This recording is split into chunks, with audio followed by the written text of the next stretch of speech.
Buenos días, hermanos. Es un privilegio estar aquí en la casa de Dios para celebrar este culto. Sean ustedes bienvenidos. Es una honra, un privilegio, como dice mi esposo, el estar aquí en la casa del Señor para honrarlo por medio de este culto. A Él sea toda la honra y toda la gloria. Amén.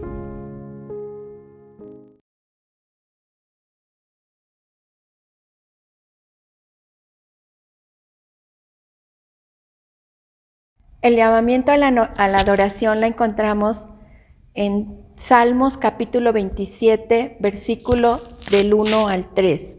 La palabra de Dios dice así: Jehová es mi luz y mi salvación, ¿de quién temeré? Jehová es la fortaleza de mi vida, ¿de quién he de atemorizarme? Cuando se juntaron contra mí los malignos, mis angustiadores y mis enemigos, para comer mis carnes, ellos tropezaron y cayeron. Aunque un ejército acampe contra mí, no temerá mi corazón. Aunque contra mí se levante guerra, yo estaré confiado. Es palabra de Dios. Amén.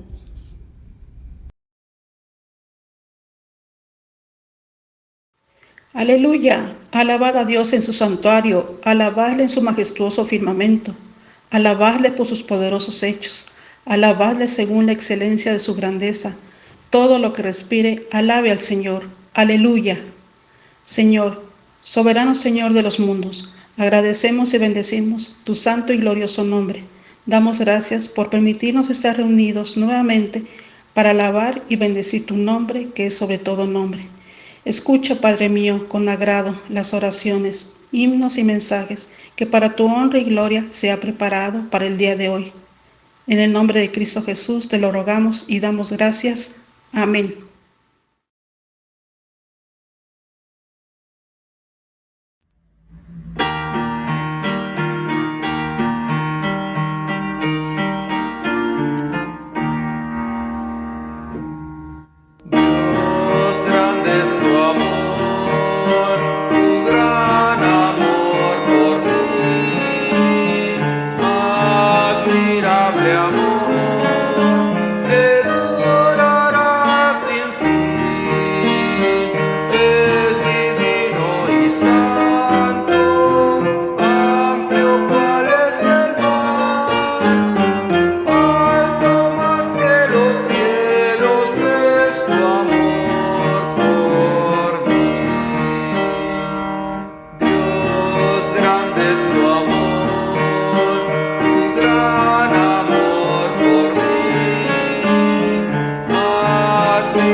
La lectura bíblica de esta mañana la encontramos en el libro de Salmos, capítulo 31, versículos del 1 al 5, y dice así: En ti, oh Jehová, he confiado, no sea yo confundido jamás. Líbrame en tu justicia, inclina a mí tu oído, líbrame pronto, sé tú mi roca fuerte y fortaleza para salvarme, porque tú eres mi roca y mi castillo. Por tu nombre me guiarás y me encaminarás. Sácame de la red que he escondido para mí, pues tú eres mi refugio. En tu mano encomiendo mi espíritu, tú me has redimido, oh Jehová, Dios de verdad. Esta es la palabra de Dios.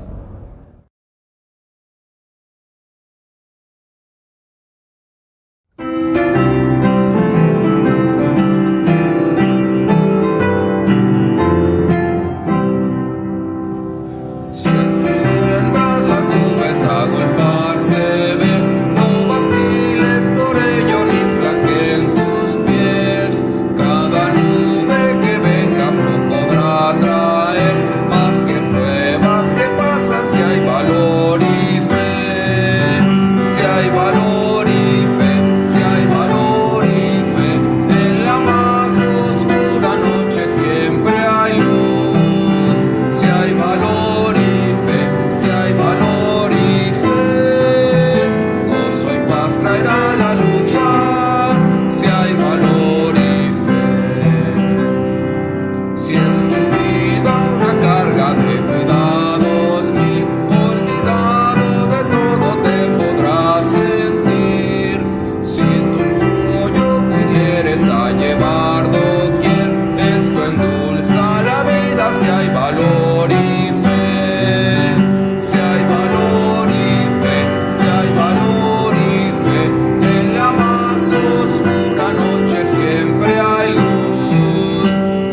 Señor y Padre nuestro, gracias te damos, Señor, por permitirnos reunir esta mañana para alabar y bendecir tu nombre.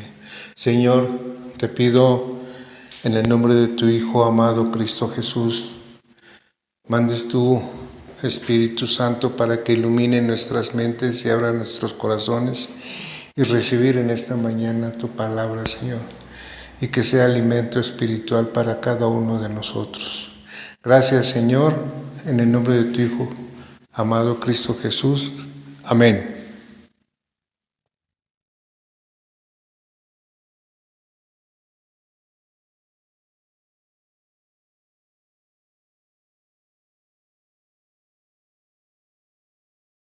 No sé si alguna vez has sido arrastrado por las olas. A mí me pasó en una ocasión, cuando llegamos con toda la familia a Acapulco. Llegamos todos emocionados, subimos a la habitación que nos asignaron. Mis papás llegaron con las maletas, nosotros con las nuestras. Y lo primero que hicimos fue botar por ahí las maletas, cambiarnos, ponernos traje de baño y bajar de inmediato a la alberca, pero mis hermanos quisieron ir a la playa. Yo sabía nadar, pero estaba muy pequeño y mi complexión era muy delgada, era muy flaquito. Entonces mis hermanos ya eran unos jovencitos. Ellos se fueron a la playa y entonces yo dije, bueno, pues me voy a la playa con ellos. Pues más tardé en meterme al mar que una ola me arrastró y entonces me quedé todo desorientado, abría los ojos y no sabía para dónde estaba la salida. No sabía cómo podía salir para poder respirar. Entonces yo parecía un trapo y entonces apenas estaba tratando de incorporarme y otra ola me arrastraba. Y en esos momentos que pues ya 2 olas me habían arrastrado y parecía yo un trapo dentro de una lavadora, pues en ese momento me empecé a desesperar de tal forma, empecé a experimentar dentro de mí una angustia tan grande y a mi corta edad dije, ahora sí creo que ya no hay nada que hacer, aquí me voy a morir. Me estaba literalmente ahogando, una experiencia terrible. Pero estaba yo en eso, ya un poco desesperanzado, no sabía para dónde era para arriba, para dónde era para abajo, no sabía dónde, ya estaba totalmente desubicado, desorientado. Siendo un niño, estaba pequeño, sabía nadar, pero pues el mar es muy traicionero. Y ya en esa desesperanza, de repente sentí un brazo fuerte que me levantó y me sacó a la superficie y es maravilloso respirar después de estar en esa situación tan apremiante. Y entonces el salvavidas, que fue la persona que me salvó, pues me fue sacando y yo no atinaba a decir otra cosa que, Señor, muchas gracias, gracias por salvarme, Señor. Estaba llorando, estaba desesperado, porque fue una experiencia muy, muy terrible, una experiencia tremenda. Bueno, déjenme decirles que anímicamente, dentro de su corazón, algo así estaba experimentando David en el sentido anímico, en el sentido espiritual. O sea, había circunstancias muy fuertes que estaban agolpándose en contra de él, olas encrespadas de circunstancias difíciles que estaban haciendo que su corazón se revolcara, que su corazón fuera arrastrado, se desorientara y no supiera exactamente qué hacer. Él estaba pasando por una experiencia muy difícil en el Salmo capítulo 31. Esta fue la experiencia y es la manera en que él nos narra su experiencia en el Salmo 31 ante estas circunstancias tan difíciles. ¿Y cuáles eran las circunstancias que estaba pasando el salmista? Enemigos planeaban su muerte, enemigos planeaban su destrucción. Este es el contexto del Salmo 31. Por ejemplo, el Salmo 31:4 dice: líbrame de la trampa que me han tendido, porque tú eres mi refugio, le dice al Señor. Salmo 31:13, mucha gente habla mal de mí, y hasta a mí llegan sus chismes de que parezco un fantasma. Todos se han puesto en mi contra y hasta quieren matarme. Aquí, amados hermanos, se nos habla de una confabulación. Varias personas, una multitud de personas que se habían juntado con el único propósito de darle muerte al salmista, y él sabía perfectamente que su vida estaba en peligro, que su vida estaba en riesgo. Y este era un asunto de mucho peligro y era un asunto de alarma realmente. La verdad es que nosotros, con algún asunto, con alguna circunstancia difícil que no se compare con esta, pues entramos en un estado de alarma y por dentro estamos todos angustiados, desesperados. ¿Qué voy a hacer? ¿Cómo le voy a hacer? ¿Y ahora qué va a pasar? Por situaciones ínfimas. Imagínense ustedes el salmista cuya vida estaba en riesgo. Realmente dentro de él había una gran alarma. Y aunque en el Salmo 31 no se nos dice en el encabezado exactamente cuál era específicamente la situación, en el sentido de que no nos decía qué personas eran los que estaban contra él, pero la Biblia sí nos revela, la palabra de Dios nos revela, que hubo dos experiencias muy particulares en las que el salmista estuvo realmente en riesgo. La primera de ellas, que nos revela la Escritura, es la situación que vivió con Saúl. Saúl era rey de Israel, sin embargo, Saúl fue un hombre desobediente, fue un hombre que no permaneció fiel a Dios, y entonces Samuel le hizo saber como profeta de Dios que Dios lo había destituido como rey. La persona que iba a sustituirlo, porque el trono no era el trono de Saúl, él no era el dueño del trono, el trono de Israel le pertenecía al Señor y él quitaba reyes y ponía reyes como él quería. Saúl no permaneció fiel y la persona que iba a sustituir a Saúl era David. David ya había sido ungido. Y dice la palabra de Dios que como el liderazgo de David iba creciendo y la gente tenía mucho aprecio por David y las victorias de David superaban a las victorias de Saúl y halló gracia delante de los ojos de las personas en el pueblo de Israel, entonces Saúl tuvo una gran envidia y quiso matar a David. Saúl utilizó la fuerza del Estado, el ejército israelita, para perseguir a David.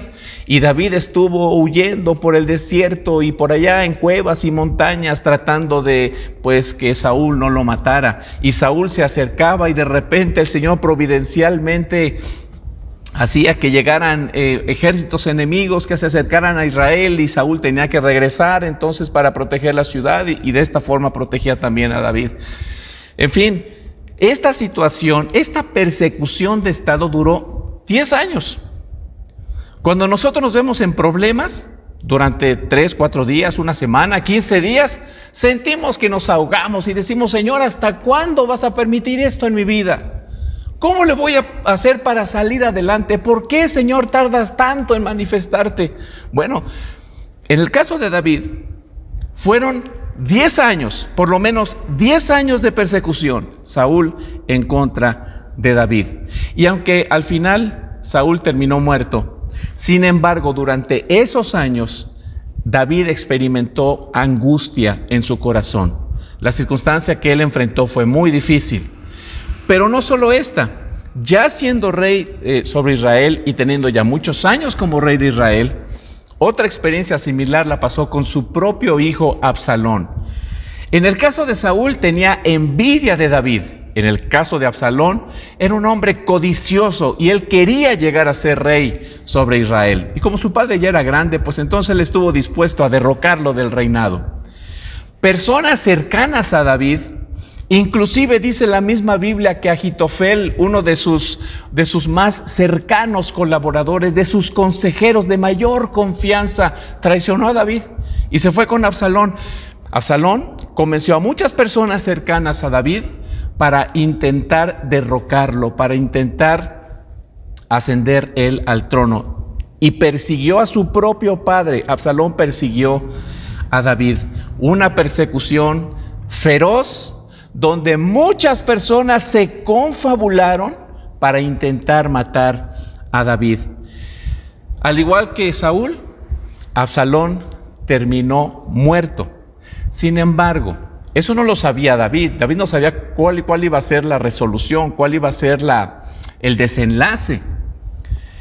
La experiencia que él vivió fue una experiencia angustiante. No sabemos si en el Salmo 31 está haciendo referencia a David a la situación que pasó con Saúl o a la situación que pasó con Absalón, pero eran situaciones similares. Y él nos narra cómo sintió dentro de él esta situación, cómo experimentó en su corazón esta situación. Y fíjense, David en este Salmo abre su corazón. Él nos permite entrar a las entrañas de su alma y saber qué fue lo que sucedió en ese momento particular. Si se me permite usar un ejemplo, es como cuando un artista abre su casa y el presentador entra con la cámara y el artista abre la puerta de su casa y nos permite entrar a la sala, al comedor, a la recámara, y vemos ahí el closet y vemos ahí la hermosa tina que tiene ahí este artista y los jardines. ¿No? Nos permite entrar a la intimidad de su hogar, dicen.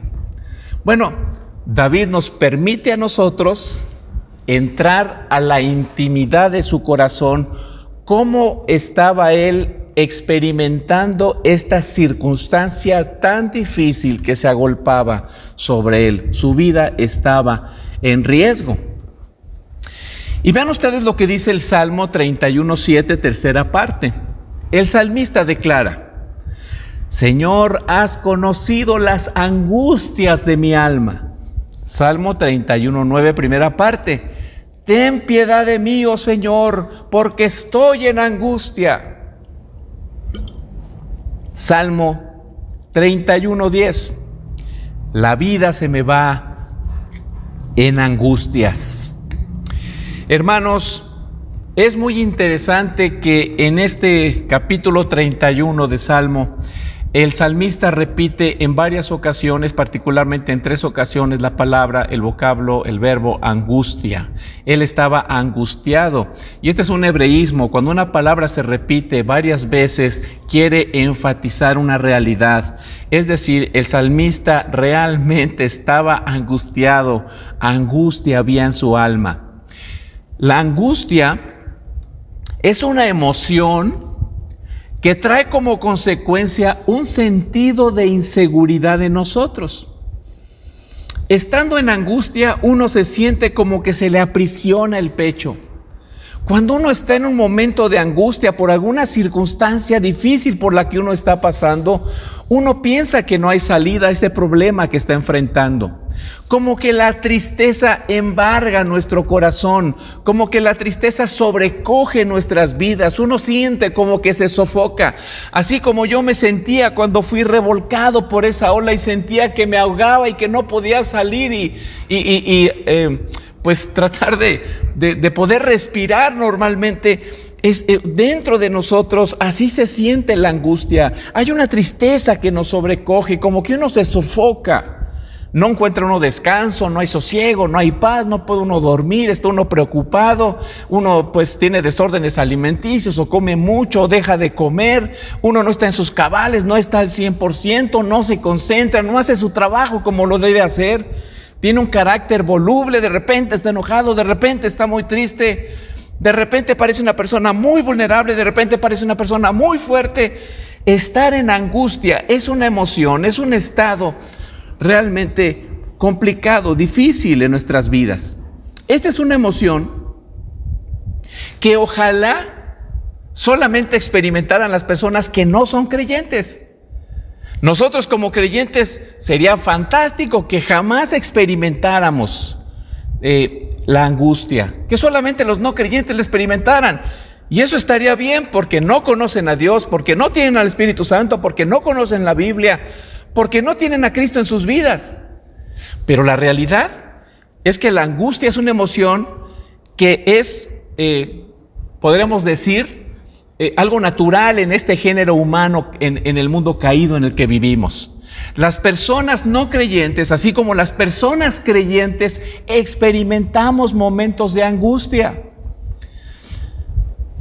La angustia, según la Real Academia Española, significa congoja, aprieto, sofoco, situación apurada, dolor, sufrimiento, una sensación de opresión. Esta definición de la Real Academia Española, que más parece una descripción basada en sinónimos, parecería indicar que la persona que se encuentra en ese estado de angustia, que tiene esta experiencia personal y siente dentro de su corazón como si su corazón estuviera siendo revolcado por la ola de las circunstancias difíciles, esa persona parecería ser una víctima de esta experiencia, de esta emoción llamada angustia. Algo así como si fuera una emoción que viniera de la nada, como que simplemente, pues, sucediera. Pero fíjense muy bien, si vamos a la definición bíblica, basándonos en el vocablo hebreo que se traduce en la Biblia, o sea, en las traducciones al español se traduce como angustia, déjenme decirles que aquí se nos indica de manera muy clara que la angustia es una experiencia que puede resultar muy peligrosa para el creyente. Es una emoción peligrosa para la vida del creyente. ¿Por qué digo esto? Porque angustia es la traducción al español, al castellano, del vocablo griego, del vocablo hebreo, tzara. En hebreo, en cierto sentido, también se define la angustia, en un sentido, como lo hace la Real Academia Española. Pero en el hebreo se profundiza su significado, haciéndonos saber lo peligroso que es la angustia. Y déjenme decirles algo que es muy importante. La manera en que nosotros respondemos a ella, de la forma en que respondemos, somos absolutamente responsables. No podríamos decir es que estoy angustiado y entonces por eso hago lo que hago, o sea, no estoy consciente de lo que estoy haciendo. Somos responsables de las respuestas que damos en esos momentos cuando tenemos esta emoción llamada angustia. Esta palabra también significa, según el vocablo hebreo, rival o conflicto. Déjenme decírselos o planteárselos de esta manera para que podamos ver la responsabilidad que nosotros tenemos en los momentos de angustia, las respuestas que nosotros damos.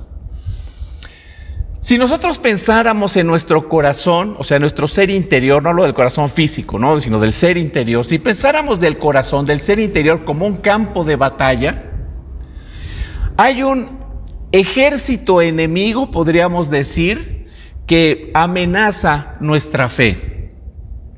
Este ejército enemigo, básicamente, vamos a decirlo así, se activa cuando vienen circunstancias difíciles. Estoy hablando metafóricamente para poder entender esta emoción dentro de nosotros y nuestra responsabilidad ante ella.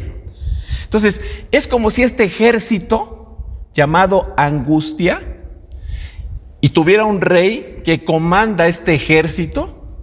Y entonces nosotros estuviéramos apostados, estuviéramos dentro de una ciudad llamada fe, y esta ciudad estuviera rodeada por murallas, y nosotros estuviéramos apostados arriba de esas murallas, viendo cómo este ejército enemigo en el campo de batalla del corazón viene en contra de nosotros con todas sus fuerzas, con la finalidad de arremeter contra nosotros. ¿Cuál es su propósito? Derribar las murallas, derribar la puerta de entrada y entonces horadar la ciudad llamada fe y hacer el mayor daño posible, pero al final la agenda es que el rey angustia se siente en el gobierno del corazón de la persona. Sin embargo, como es una batalla, nosotros no simplemente en una batalla pues cruzamos los brazos y decimos pues ni modo, ahí viene el enemigo y ¿qué vamos a hacer?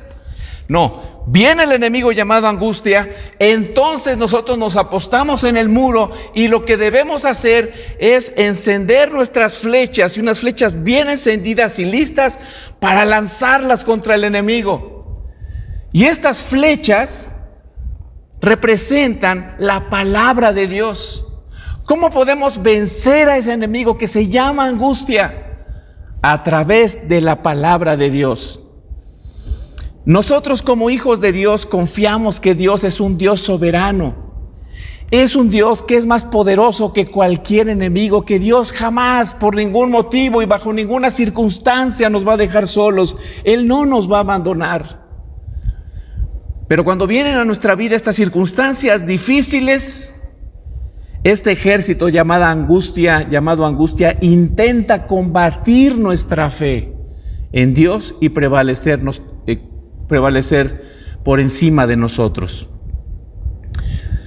Su propósito es que tomemos malas decisiones precipitadas, que desconfiemos de Dios, que desconfiemos de su amor, que desconfiemos de su cuidado, de su bondad, de su protección, de su sabiduría. Su objetivo es que nos demos por vencido, que desistamos de nuestra fe y digamos, no vale la pena seguir luchando. Me siento tan angustiado, siento que mi corazón se revuelve, me siento tan débil, no sé qué voy a hacer, no tiene caso seguir adelante. He leído mi Biblia y parece no haber respuesta de parte de Dios. Eso es justamente lo que quiere el enemigo, angustia. Él lo que quiere es entrar en la ciudad de la fe, posesionarse de la ciudad y tomar el trono de nuestro corazón para gobernar nuestras vidas.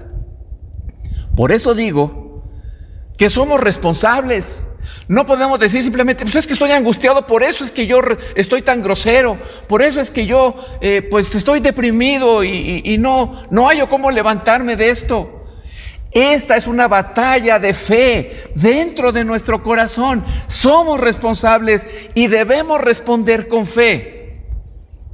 Esa lucha se da al interior de nuestro corazón,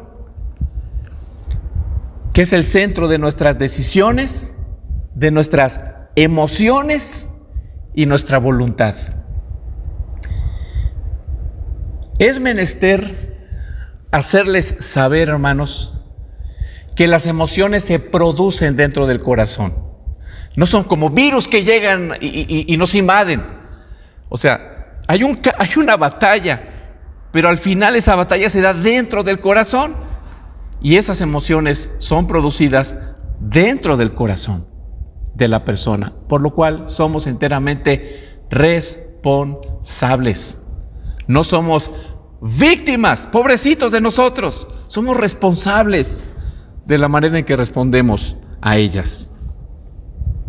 Así que la agenda del rey angustia es debilitar nuestras vidas. Él aplaude, él se enseñorea de nosotros cuando dejamos caer nuestros brazos. Tengo miedo, me siento angustiado, no sé qué hacer, me doy por vencido. Y entonces el rey angustia levanta su puño y dice, sí, lo he vencido. He sido más grande que su fe en ese Dios que dice creer. ¿Se dan cuenta que podríamos decir que dentro del corazón, cuando vienen circunstancias difíciles a nuestras vidas, por ejemplo, David estaba pasando por circunstancias bien difíciles, estaban intentando matarlo. Cuando eso sucede, podremos decir que nuestro corazón está bajo ataque. Nuestra fe en Dios está bajo ataque. Podríamos decir, pues, que la lucha al interior del corazón de David era más grande que la lucha que tenía en contra de sus enemigos. Estar en angustia no es necesariamente pecado. Y ahorita vamos a ver por qué. Estar en angustia no es necesariamente pecado. Lo pecaminoso es permitir que la angustia tome el control de nuestro corazón. Eso sí es pecaminoso. O sea, es permitido que hay momentos. Yo no sé, por ejemplo, una persona que tiene COVID, que entra a una sala de emergencia y después lo llevan a terapia intensiva y que escucha cómo están intubando a otras personas y está en riesgo de ser intubado. Yo no creo que esa persona esté chiflando y diga, qué maravilla, qué feliz estoy en este lugar, es casi el paraíso, gracias Dios porque tú estás aquí. Yo no creo que una persona responda así. Podemos responder con fe, por supuesto, decir, Señor, yo sé que estás aquí. Pero se vale estar angustiado. El problema es cuando la angustia toma el gobierno de nuestro corazón. Eso sí es pecado. sentir desesperanza, desaliento permanente, devastación como desesperanzadora, fatalista, y desistir de nuestra fidelidad a Cristo, eso es pecado. Pero quiero que vean cómo se intensifica la lucha dentro del corazón de David. Salmo 31, 9, segunda parte. Dice el salmista: el dolor está acabando con mis ojos. El dolor está acabando con mi alma. Está acabando con mi cuerpo. Salmo 31, 10. Dice el salmista: la vida se me va en angustias y los años en lamentos. La tristeza está acabando con mis fuerzas y mis huesos se van debilitando. Fíjense, hermanos, qué interesante es la experiencia del salmista. Él es un hombre de fe. No podemos hablar que era un pagano, que era un filisteo, que era ya un babilonio, un egipcio. Era un israelita, un rey de Israel, y era un hombre de fe, un hombre que conocía a Dios, un hombre que amaba profundamente a Dios y dependía de Dios. Pero qué interesante que este hombre no idealiza la vida de la fe. La verdad, como muchos de nosotros lo hacemos. Cuando las personas dicen: ¿cómo estás? Y aunque estemos muriéndonos por dentro, ¿cómo vamos a decir que estamos mal? ¿Cómo vamos a decir que estamos profundamente angustiados? Que hemos estado llorando porque no encontramos salida a la situación por la que estamos pasando. ¿Cómo lo vamos a decir? Y la verdad, en ocasiones, si nos atrevemos a decirlo, pues se nos regañan. Oye, ¿pero qué pasó? ¿No que tú eres una persona de fe? ¿Dónde está tu fe? ¿No que tú eres una persona que estaba sirviendo a Dios? Los primeros que regañan a los cristianos son los propios cristianos. Y tal vez por eso no tenemos confianza de decir: la verdad, no estoy bien, estoy angustiado, tengo problemas en casa, mis hijos están en graves problemas, no sé qué hacer con ellos, estamos en una situación económica muy difícil, hay una situación familiar que no sé cómo manejar. No nos atrevemos a decirlo. Queremos poner como una fachada, ¿no? Y queremos tener siempre una sonrisa así muy contagiosa y que las personas siempre nos vean bien, como le pasaba a James Bond, ¿no? Cuando James Bond luchaba contra todos, ni siquiera se despeinaba, su corbata ni siquiera se movía, ¿no? Y así queremos como cristianos dar la fachada de que todo está bien. Miren, el salmista es muy realista. Hasta me salió dice, no, o sea, el salmista no idealiza la fe. No es simplista. No dice: no pasa nada, me están persiguiendo, pero no, yo estoy bien, O sea, yo ni siquiera me he despeinado, yo estoy re bien. No, él nos estaba haciendo el valiente. Y la verdad es que los cristianos muchas veces no queremos hacer los valientes. Y no somos honestos. Y no confiamos en otro cristiano. Decimos: ¿sabes qué? Ora por mí. Estoy pasando por una situación bien dura en mi matrimonio, en mi trabajo, en mi vida personal. Me estoy sintiendo de una forma que nunca me había sentido y no sé qué hacer. Ora por mí, por favor. David nos habla con la verdad. Él dice: estoy mal, estoy angustiado. Mis ojos se han gastado de tanto llorar, la estoy pasando mal, tengo miedo, mi vida se me va en suspiros, mi vida se me va en sollozos. Siento que no tengo fuerza para seguir adelante, físicamente me siento sin fuerza, siento que ya no puedo más. Hermanos, los seres humanos somos personas psicosomáticas. O sea, cuando nosotros nos sentimos mal en nuestro corazón, cuando estamos tristes, cuando estamos angustiados, eso repercute forzosamente en nuestros cuerpos. Hay lágrimas, hay debilitamiento físico, hay dolor de cuerpo, tristeza profunda, dificultad para pensar adecuadamente. Uno no se puede concentrar, uno no puede dormir, no está uno bien. Como seres psicosomáticos, las cuestiones espirituales tienen sus vestigios en el cuerpo material, porque así nos hizo Dios. Si se diera el diagnóstico de cómo se sentía David en términos actuales, podríamos decir, hubo momentos en los que David se sentía deprimido. Así, deprimido, sin fuerza. Parece como sin ganas de salir adelante. La angustia estaba revolcando el corazón de David. Ahora, lo que me parece también sorprendente y sumamente interesante es que el Salmo 31 es un himno que se cantaba en la congregación. Imagínate que una persona te dijera, oye, tú eres un cristiano con una gran inspiración, tienes una gran facilidad para escribir, para cristalizar pensamientos de manera poética, para escribirlos de manera poética. ¿Por qué no te haces unos 2 o 3 himnos para que cantemos como iglesia, ¿no? Entonces que tú dijeras, sí, ¿cómo no? Claro que sí, yo escribo los himnos y luego se los presento para ponerle música y que los cantemos. Ah, pues excelente. Y entonces que la persona pues a la semana, 2 semanas llegue con sus himnos. Y entonces uno de los himnos diga, la verdad, no tengo fuerza para seguir adelante, tengo tantos problemas en mi matrimonio, tengo tantos problemas en mis hijos, no sé qué voy a hacer con las colegiaturas porque perdí mi trabajo, porque esto, porque el otro. Y entonces uno diría, oye, ¿esto es una broma? Tú no vas a pensar que esto lo vamos a cantar. Si yo te pedí un himno, no te pedí que tú me dijeras qué es lo que te pasa. Los himnos son para inspirarnos.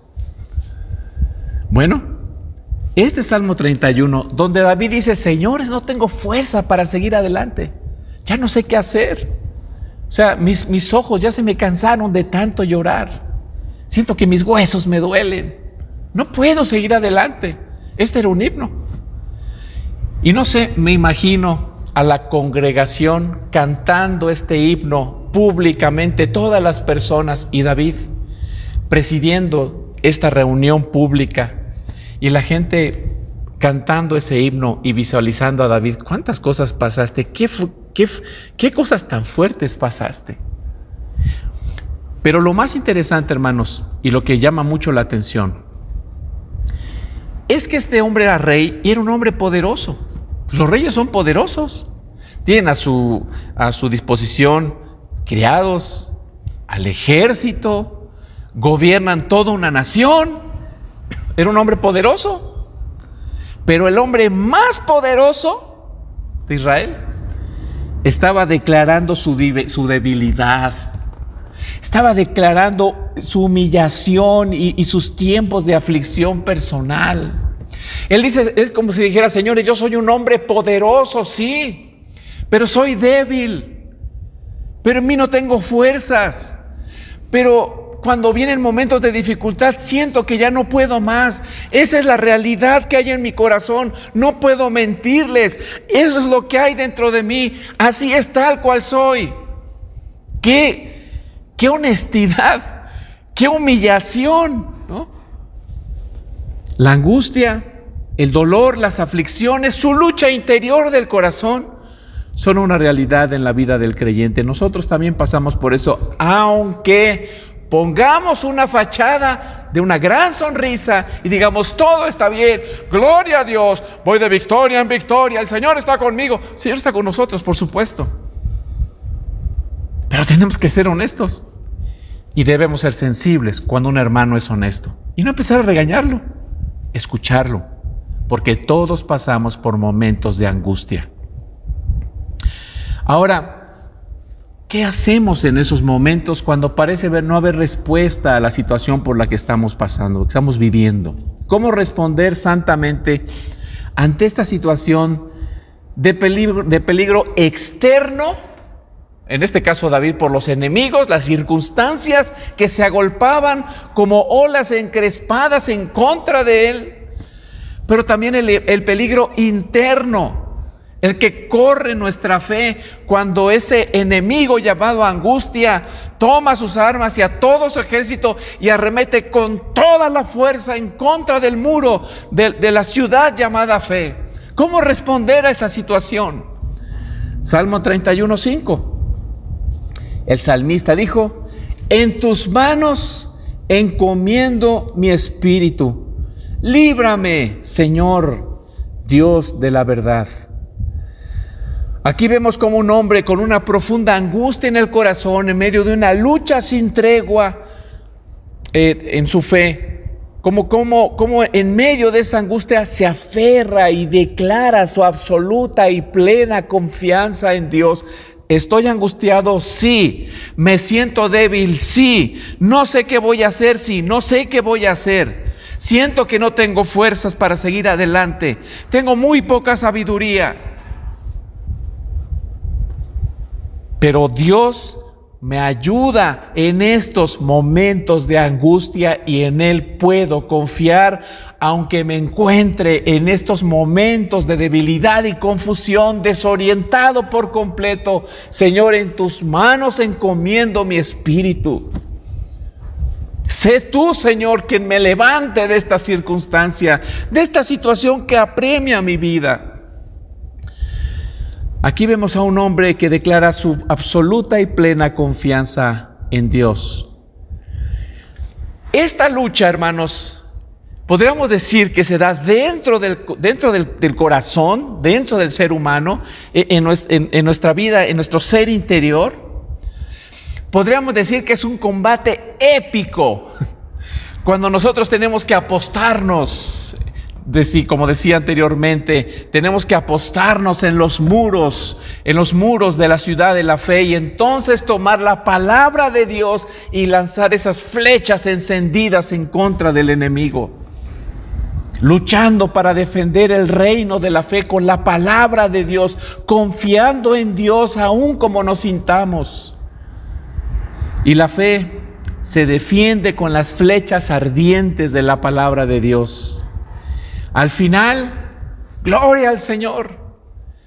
La oración del salmista es escuchada y Dios libera al salmista, como lo dije anteriormente. No sabemos si fue en la batalla contra Saúl, no sabemos si fue la batalla contra Absalón, pero en ambos casos, él ni siquiera metió las manos. Es más, cuando tuvo a Saúl 3 veces para matarlo, él dijo: yo no voy a tocar al ungido de Dios. Si este hombre va a morir, que sea Dios y no yo quien haga justicia. Así que los dos murieron. Al fin, la fe de David prevaleció, aún con el tiempo, en el caso de Saúl, tan largo en el que tuvo que luchar con esa circunstancia difícil. Por eso, allí en el Salmo 31, versículos 21 y 22, segunda parte, dice: bendito sea el Señor, pues mostró su gran amor por mí cuando me hallaba en una ciudad sitiada. Tú oíste mi voz suplicante cuando te pedí que me ayudaras. Gracias, Señor. Tú me escuchaste, tú me libraste, y ahora, Señor, contigo estoy seguro. Y realmente el salmista llegó a experimentar la liberación de manos de sus enemigos. Ahora bien, con esto quiero concluir. David estaba siendo perseguido. Fíjense muy bien.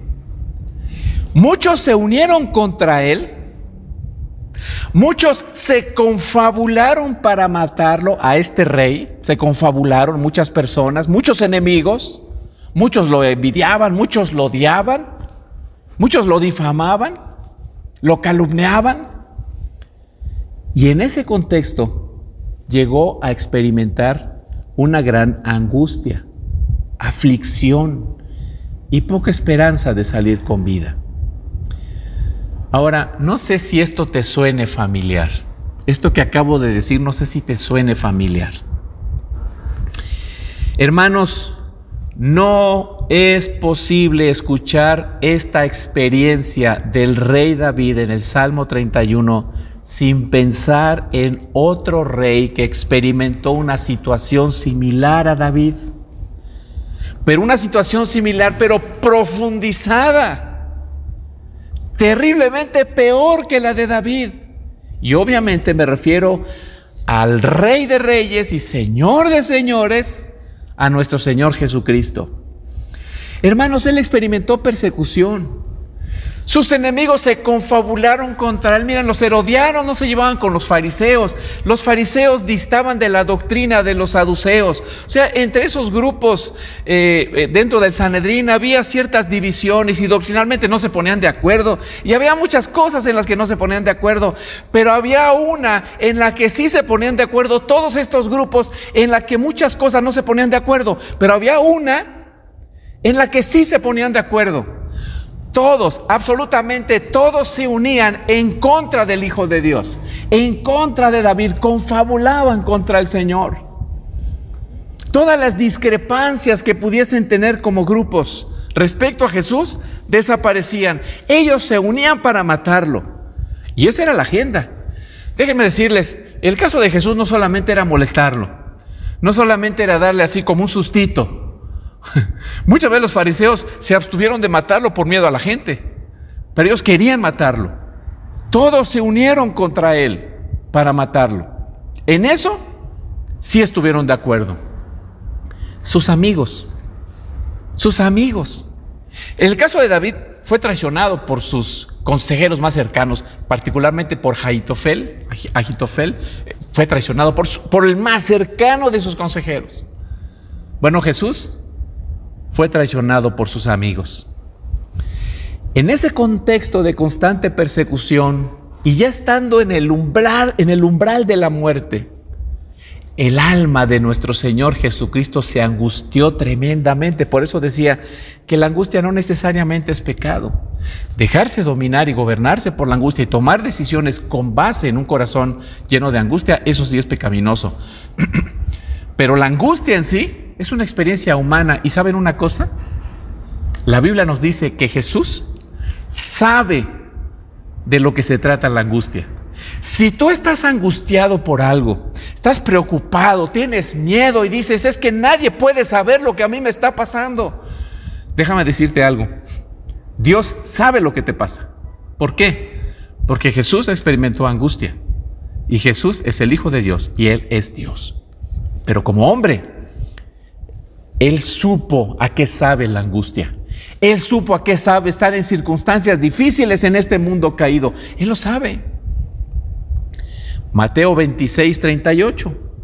Jesús declaró lo siguiente: tengo el alma llena de tristeza y angustia mortal. Y le dijo a sus discípulos, quédense conmigo, no se duerman. ¿Y qué fue lo que hicieron los discípulos? Dormirse. Y después, ¡fum!, vámonos.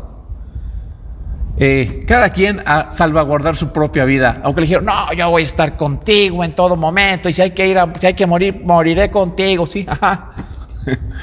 En el momento bueno, todos lo abandonaron y el Señor se quedó solo. Pero ya estando en la cruz, Jesús dice las mismas palabras que David estando en plena persecución. Él replica lo que dice precisamente en el Salmo 31, utiliza las mismas palabras. Lucas capítulo 23, versículo 46, entonces Jesús, clamando a gran voz, dijo, Padre, en tus manos encomiendo mi espíritu. Y habiendo dicho esto, expiró. Ya agonizando se lo dijo a su padre, en tus manos. David se lo dijo cuando los enemigos estaban persiguiéndolos, pero le pedía que protegiera su vida y Dios lo protegió. Pero en el caso de Jesús, Él pide, Él declara y le dice al Señor, en tus manos encomiendo mi espíritu. David clamó a Dios y confió en Él, estando en momentos de aflicción, dolor, tristeza y desesperación. Y saben, Dios lo escuchó. Dios lo libró de manos de los enemigos. Y esto redundó primariamente en beneficio del propio David, que lo libró de la muerte. En el caso de Jesús, el Rey soberano, el Rey de reyes, Señor de señores, este Rey glorioso, estuvo en una situación semejante a la de David, solo que magnificada. Y lo que encontró cuando clamó al Padre en ese momento de angustia fue silencio. absoluto silencio. Jesús clamó a su Padre estando en angustia. ¿Y cuál fue la respuesta del Padre? Romanos capítulo 4, versículo 25, dice la Biblia: Dios entregó a Jesús para que muriera por nuestros pecados. A la pregunta, una pregunta de observación de este texto, si uno se pregunta, ¿quién entregó a Jesús a la muerte? Unos dirán, no, pues los fariseos, otros dirán, no, pues el pueblo. Hay muchas respuestas posibles. Pero al final, en Romanos 4, 25 se nos dice que el que entregó a Jesús para morir en la cruz fue su Padre celestial. Y Jesús le pidió: Señor, Padre, si es posible que pase de mí esta copa.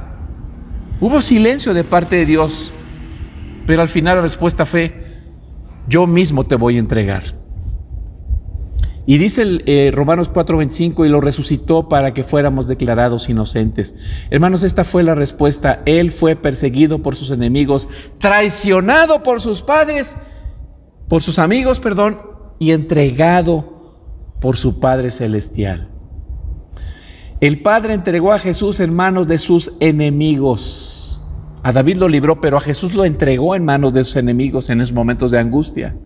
¿Y saben para qué? Para que nosotros en nuestras angustias tuviéramos esperanza. Para que nosotros en nuestras angustias estuviéramos en la posibilidad de acercarnos al trono del amado Padre Celestial y le podamos decir: Padre, me siento tan angustiado. Él murió para que nosotros pudiéramos acercarnos al trono del Padre Celestial. Él fue angustiado para que nosotros podamos tener esperanza de gracia en medio de experiencias angustiantes, para que nosotros podamos hallar oportuno socorro en la presencia de Dios y experimentemos el amor y la gracia de Dios en esos momentos de dolor.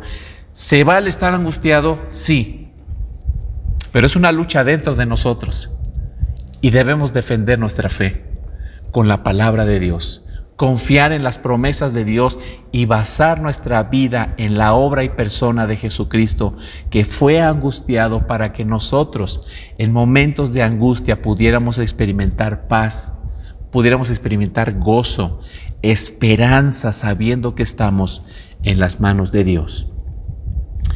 Por eso el Salmo 31, 24 concluye: cobren ánimo, ármense de valor todos los que en el Señor esperan. Así que la respuesta a la angustia, al miedo, al dolor del corazón, se llama Jesucristo. Nuestra lucha es una lucha cristocéntrica. Sin Cristo estamos perdidos. Sin Cristo nos podemos dar por derrotados. Nuestro corazón va a ser conquistado por la angustia y vamos a estar permanentemente angustiados y nuestras respuestas van a ser pecaminosas. Pero por Cristo podemos batallar en el poder de Dios, con el armamento de Dios, con los recursos de Dios para la gloria de Dios. Él es nuestra vida, Él es nuestro amor y Él es nuestro gozo. En momentos de debilidad, de dolor, de tristeza, de miedo, de angustia, en Él hay esperanza, solo en Cristo. Oremos. Señor, te damos muchas gracias por tu amor para con nosotros. Gracias por la esperanza que podemos tener en Cristo Jesús, Señor. Gracias porque con base en su obra y en su persona podemos, Padre, saber que tú eres un Dios de gracia, un Dios misericordioso que está al pendiente de las necesidades de tu pueblo. Te damos toda la gloria y toda la honra y ayúdanos, Señor, a lidiar con estos conflictos dentro de nosotros espirituales para que, Señor, podamos salir adelante siempre en tu poder y para tu gloria. Que tu gracia se manifieste con poder en nuestras vidas. En Cristo Jesús. Amén.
Señor y Padre Santo, gracias te damos, Señor, por lo mucho que nos das y por aderezar alimento en nuestros hogares.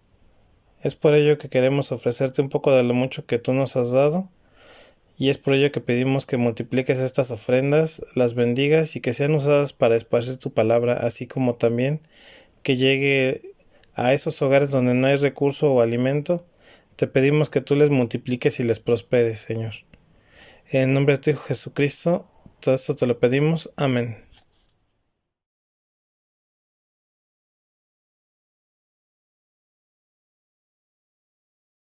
Y ahora, mis amados hermanos, que el amor de Dios Padre, la gracia de nuestro Señor Jesucristo y la comunión de su Santo Espíritu sea con todos ustedes y con sus familias desde ahora y hasta que el Señor vuelva glorioso por segunda vez a establecer su reino para siempre. Amén y amén.